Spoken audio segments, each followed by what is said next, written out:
Hello, my name is Veronica Ramsey, and this is my screencast for chapters 1 and 2. Chapter 1 discussed the difference between race and ethnicity. Race is defined as the political and social construct that refers to categorizing people based on perceived physical differences, and there is no basis for this in biology, whereas ethnicity, on the other hand, refers to ancestry or a place of family national origin. It also talked about the multicultural education roots, which were founded on 3 movements.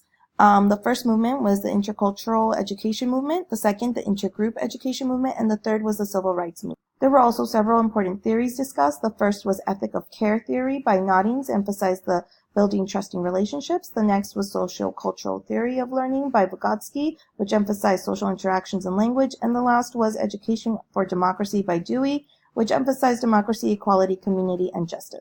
Moving on to chapter 2, the most important concept in this chapter I felt were the 3 levels of culture, which level 1 was artifacts, level 2 was behaviors, and level 3 beliefs.